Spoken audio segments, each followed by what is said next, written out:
Halo, Assalamualaikum. Dalam tutorial ni saya nak tunjukkan macam mana cara nak create quiz dalam Openlearning, kursus dalam Openlearning. So, saya dah login dalam kursus saya ni. So, katalah, okay, sekarang saya pergi kepada unit lesson yang saya nak masukkan. Katalah, saya nak masukkan dalam lesson yang ini. Okay. Okay. Oops.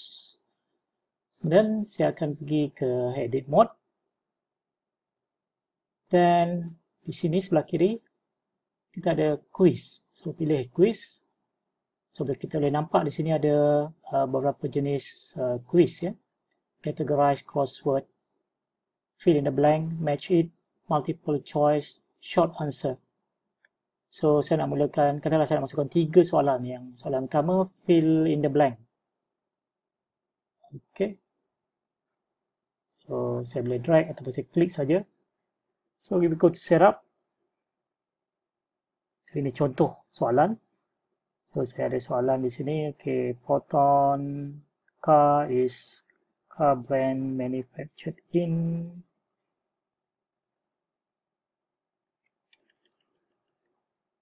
okay.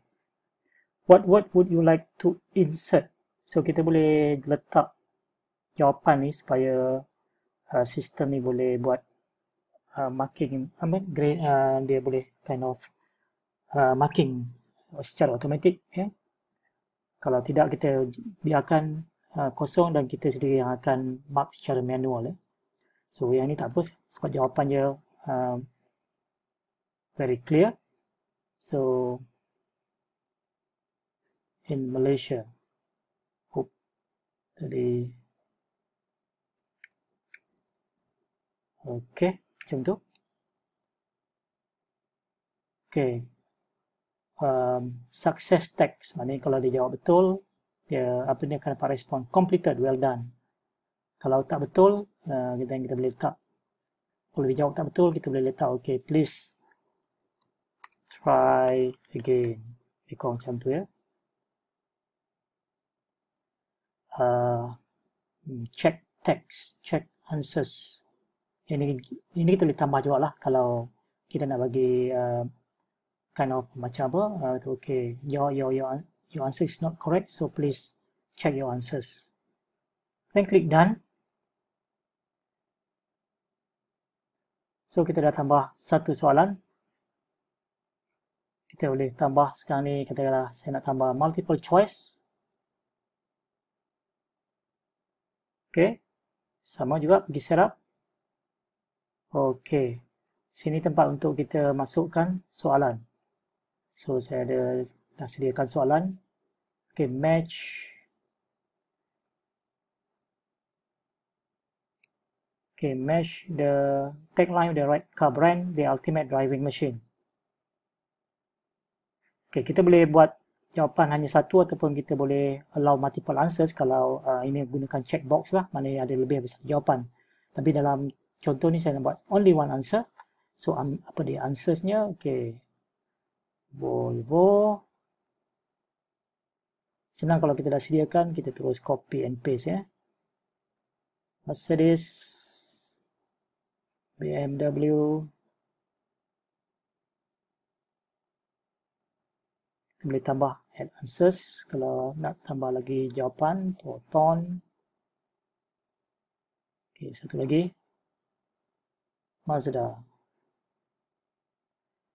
Okay. The ultimate driving machine. Jawapan yang betul ialah BMW. So, kita tandakan supaya sistem ni akan buat marking secara automatik. Nanti apabila student jawab betul, BMW, masa dia akan tandakan betul. Kalau salah, okay. Okay, option for checking answers. Show message to reveal correct or incorrect answer. So, kalau sudah jawab betul, ini dia dapat message-nya ya. Message-nya kita boleh customize lah.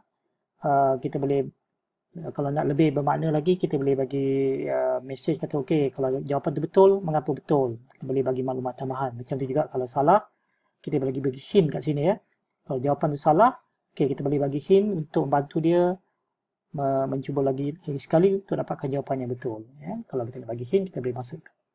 Kalau tidak, kita klik done. So, kita dah ada dua soalan. Soalan fill in the blank dengan multiple choice. Kita boleh tambah lagi lah. Kalau kita nak, kita boleh tambahkan berapa banyak soalan yang kita nak dan jenis-jenis soalan yang kita nak. Kalau kita view, so, ni dia, test ataupun quiz yang kita dah masukkan tadi. Okay, so simple saja. So, saya harap ini membantu. Kalau ada apa-apa soalan, bolehlah tanya melalui WhatsApp ya. All the best.